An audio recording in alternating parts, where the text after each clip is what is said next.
In August of 2017, Delaware County Political News interviewed then Delaware County Democratic Chairman David Landau regarding the 2017 county candidate races. During that interview, he shared information about county government and a pay-to-play culture. His comments remain relevant today, especially on the eve of the 2019 local elections. This video interview is a must-see for anyone who cares about Delaware County government. Please enjoy.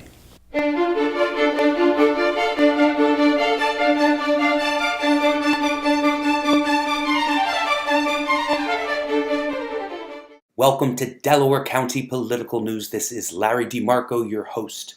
If you haven't subscribed yet, it's time. Click the red button and the bell beside it and enjoy. David, share with our viewers the history of party control in the county courthouse. Well, that would take me several hours, but it is this summary. David, I understand. A few sentences or less. So I would say, the Republican Party of Delaware County, like the National Republican Party, came out of the Civil War and Abraham Lincoln and so forth. But in this county, what happened quickly thereafter, and this is important to understand because it goes right up to the future, that the Republican Party decided that it wanted to control the liquor licenses in Pennsylvania. And in the 19th century, liquor licenses were very valuable for local bars, and they were valuable commodities, and they were controlled by the courts. The judges actually handed them out, and so approved the application. So it was important to elect the right judge, and it became a corrupt system at that point, at its inception.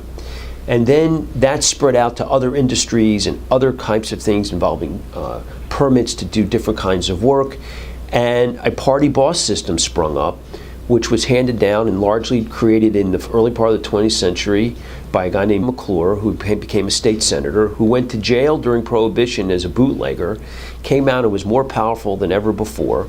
And he created a system in which of low-paying jobs in county government for operatives in the party. And people would be able to get these jobs, and it eventually grew to thousands.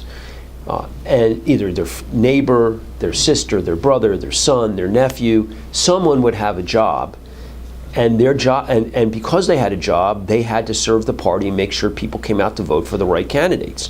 They actually had to tithe part of their salary back to the Republican Party, and every time you'd think this system would get blown up, it would come right back in a different form, and it was called the War Board. It was a group of people who were not elected officials who ran this system. In the early 70s, there were indictments, people went to jail, but it kind of sprung up in the 80s in a different way, and the political machine exists today as powerful as it ever was. They have jobs, it enriches lots of people who give campaign contributions. It is what's known as the pay-to-play culture, with contractors getting deals and then giving money back to the party to elect Republican officials. There's never been a Democrat elected to the bench to a judgeship in Delaware County. And when you have that kind of lack of diversity, lack of an opposition party in government, it breeds corruption. And if you look at Delaware County and its operation compared to our sister counties, you can see it right away. You have a system in which particular individuals enrich themselves at taxpayers' expense. The lawyers for the county is called the county solicitor's office. We have a county solicitor. He makes $150,000 a year, but it's not a full-time job for him. He's allowed to have outside employment, and he gets other solicitorships from local towns.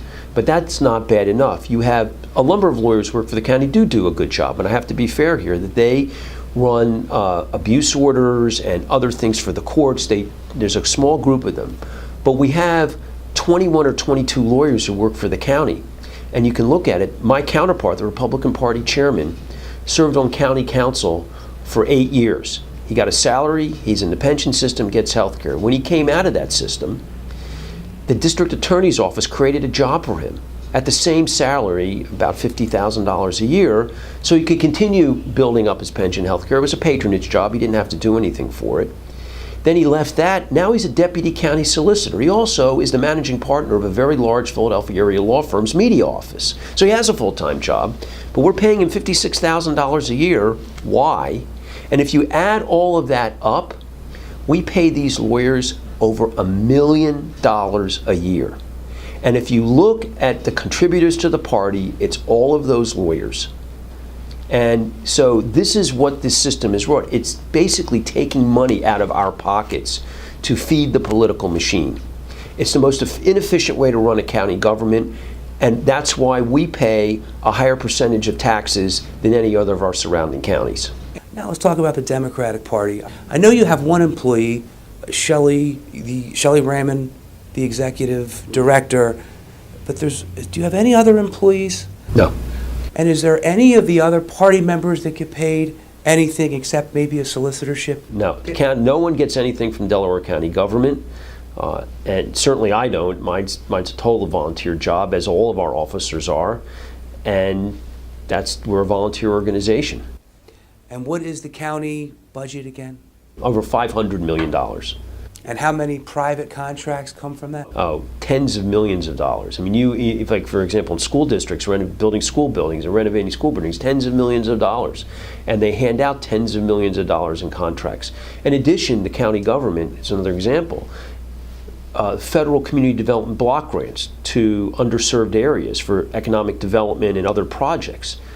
It's called a block grant because it goes from the federal government to the state government as a block, and then the county actually hands out that money. So each municipality has to apply to the county government, and most of the time it's done in a political way. Some Democratic towns do get some money, but overall, if you look at the pattern, far more goes to the pet projects in the Republican towns. So that's the kind of power they have. It's not even the county taxpayer money, it's federal money that's coming into the county. It's all run by the county government. I hope you liked this interview. Don't forget to share, like, comment, and subscribe to Delaware County Political News.